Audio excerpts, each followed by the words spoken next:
Maya Rodriguez did everything right.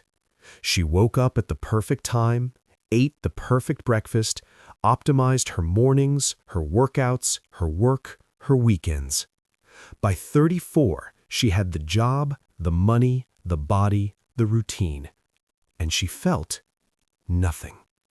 Not sad, not depressed, just strangely absent, like she was watching her life instead of living it.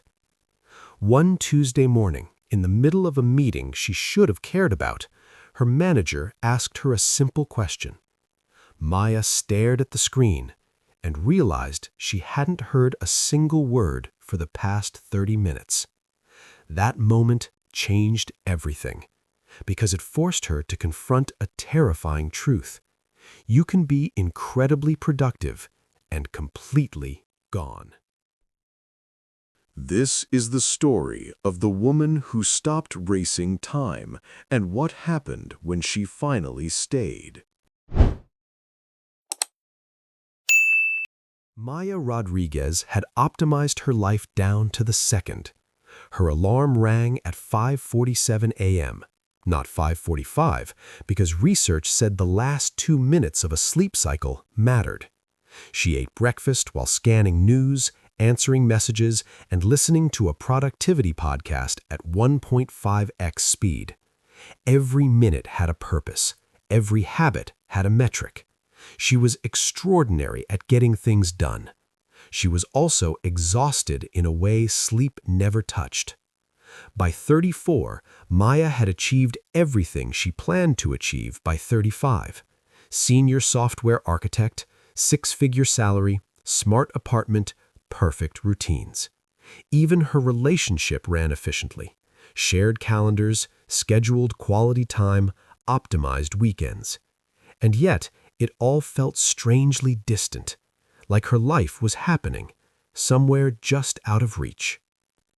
The breaking point came on a Tuesday. Back-to-back meetings, Slack messages, notes, multitasking, her specialty. Then her manager asked her a direct question. Maya froze. She had no idea what he'd said, no idea what the meeting was about. She'd been there physically, nowhere mentally. It happened again in the next meeting, and again. By lunchtime, Maya sat alone in her car, staring at her calendar. Every block filled, every minute owned. And she couldn't remember a single conversation from that day. That night, she texted her boyfriend. Dinner? Can't. Networking event. Thursday? Workshop. Weekend? Meal prep Sunday. Love you. Love you too. 2 people coordinating logistics. No presence, no depth. The next morning, Maya called in sick. Not because she was ill, but because something inside her refused to keep running. Her company forced a sabbatical. 2 months. At first, she slept. Then she panicked. Then she wandered. That's when she found the Pottery studio. Inside, an elderly woman worked at a spinning wheel. No rush, no phone, no clock. Just hands and clay. Maya watched for 40 minutes. Then walked in. The woman's name was Ruth. First lesson, Ruth said, placing clay on the wheel, is centering. If the clay isn't centered, nothing you build matters. Maya leaned in. You can't center clay while thinking ahead, Ruth continued. The moment your mind leaves, the clay knows. Maya tried. The clay wobbled, collapsed, sprayed water everywhere. You left, Ruth said gently. Again and again. 45 minutes later, something changed. The clay smoothed, balanced, calm at the core. For the first time in years, Maya wasn't thinking about later. She was here. Tears surprised her. Ruth smiled. Welcome back. Maya kept returning. Ruth never rushed her. You can't optimize centering, she said. You can't multitask presence. Maya saw herself in the clay. Her life wasn't broken, it was fragmented. She did everything halfway, always elsewhere, never fully arrived. So she tried something radical. One morning, she made coffee with full attention. No phone, no planning, just grinding beans, pouring water, breathing. It took longer and felt infinitely richer.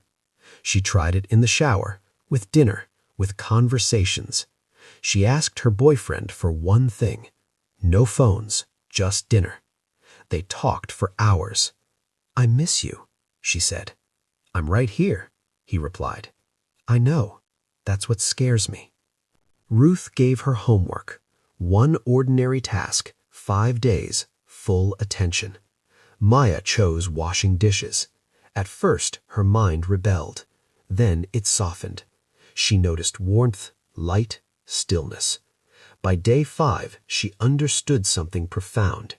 This, not the future, was her life. How you do one thing is how you do everything. If she couldn't be present for a bowl, how could she be present for a person? When Maya returned to work, she changed everything. Fewer meetings, one task at a time, no constant interruptions. Her performance improved, but more importantly, she felt real again. Months later, Maya stood at the potter's wheel, centering clay. Hands steady, mind quiet. She thought about the woman she used to be. Rushing mornings, accelerated podcasts, life lived at 1.5x speed. She'd been terrified of wasting time, but the real waste was never being there for it. Now, every morning, she makes coffee the same way. 8 minutes, one task, complete presence. No rush, just living. Because she learned something the hard way. Time doesn't need to be conquered. Life doesn't need to be hacked.